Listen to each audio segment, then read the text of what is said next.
And a very good afternoon to you. I'm Lisa Lord with the CBC News at noon. Prime Minister Frundell Stewart says there is no culture of deals in his administration. He made the comment in response to a query about government's position on integrity legislation at the Barbados Chamber of Commerce and Industry's January business luncheon. I don't know where you hear these whispers about if you want to get something done, you have to pass an envelope. Nobody passes any envelope to me. I would not allow anybody to pass any envelope to me, because I know that people who pass envelopes can't keep their mouth shut. So nobody's going to get me in that trap. I know them very, very well. Can't keep their mouth shut. And you know that I have never been accused of talking too much. I've always been accused of talking too little. The Prime Minister also clarified what has been happening on the issue. We have passed legislation. It's not called integrity legislation because when we discussed it with the Chief Parliamentary Counsel's office, we were told that if we passed integrity legislation along with the other piece of legislation we had passed, whose name I'm forgetting now, that there would have been too much overlap, and that it was better to have that one piece of legislation in place. Investigations are continuing into a suspected case of arson following a house fire last night in Blackrock, St. Michael. Details are still sketchy for now, but reports indicate that a house at Plumtree Road, St. Stephen's Hill, was extensively damaged, with fire officials getting the call around 20 minutes to 9. Fire officials got the call from an Annette Hoyt, but it is not yet clear if she is the owner of that house. Efficiency, productivity and effectiveness, these are but three areas identified by Minister of Labour, Senator Dr. Esther Beyer, that the island must improve on as it moves towards introducing a knowledge management system. She believes too much resources and money are going into human resource development for it to be just another document on the shelf. It is my hope, and it is our fervent belief and what drives us in our work, that this is actually going to make us change the way we do things. Otherwise, at the end of the day, we've really just wasted a lot of everybody's time and money. So I hope that as we're here, we're prepared to begin to change our mindsets, to see how we can do things differently. Not to say, well, that was nice, but it'll never work. But to go beyond, why won't it work? And if not, let's see how we can chip away at those things and eventually make it work.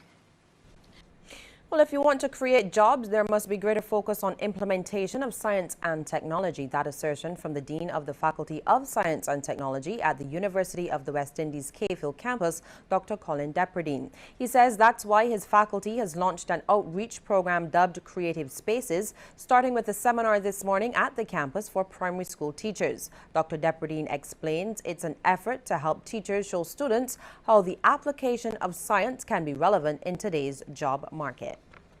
We have internship programs for chemistry and computer science, and students will go into industry implementing some sort of research / implementation. And the company who uses that, well, who has that student as the intern, many times keeps the student because they realize that that particular research innovation helps the company move forward. So by default, you're now created a job, and you find that as the companies, the private sector and the public sector use the science and technology to their advantage, the demand increases. The problem here is the educational part. The internship acts as the educational part to the private sector as well, and it also gives them an opportunity to implement and use the research moving forward. And the Dean says there needs to be a change in culture and mindset of how the average Barbadian views science and technology. Right now, when they get into the secondary school, science is seen as a way of getting into engineering and medicine.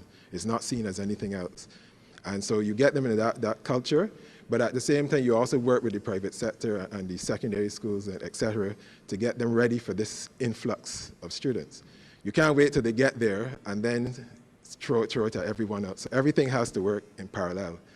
So that's what we're doing. So this forum deals with the STEM education part, but the rest of the things we're doing, the other outreach activities, deals with the private sector and government, et cetera.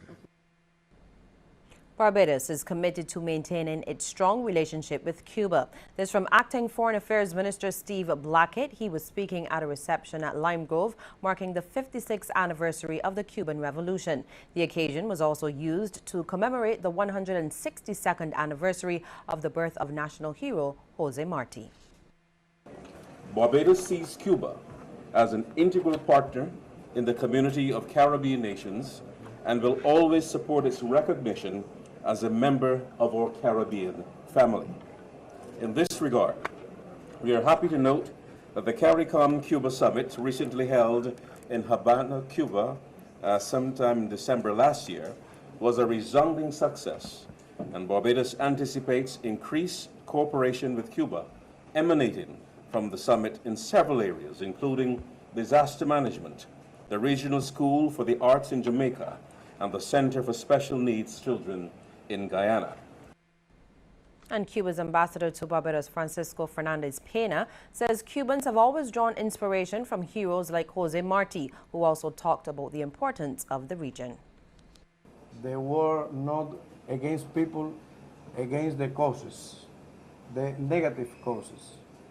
And this is the path that we follow during our revolution, and that's why today that the select meeting is held in one of our countries in Costa Rica. They are approving documents important for our integration. More than 25 special declarations confirming that the integration is our way to follow, and Caribbean and Latin America united. The Copyright Society of Composers, Authors and Publishers Incorporation has teamed up with a German band to create more external opportunities for local calypsonians. So far, the first step has been taken, and some local artists have traveled to Berlin to perform at a concert there. Chief Executive Officer of COSCAP, Erica Smith, says plans are underway to host another project in that country. This time, it will be a Calypso festival. This project, Calypso in Berlin, this is really seen as phase one. The overall concept we foresee was at least 3 phases. And the second phase is when we mentioned the branding of the European Calypso Festival. In fact, in the summer of 2015, the plan is to have a festival in Berlin. Ms. Smith also says from the experience gained, COSCAP will be hoping to develop new methods to improve the Calypso art form in Barbados. And we're back after the break with a look at regional and international stories. Cultural industry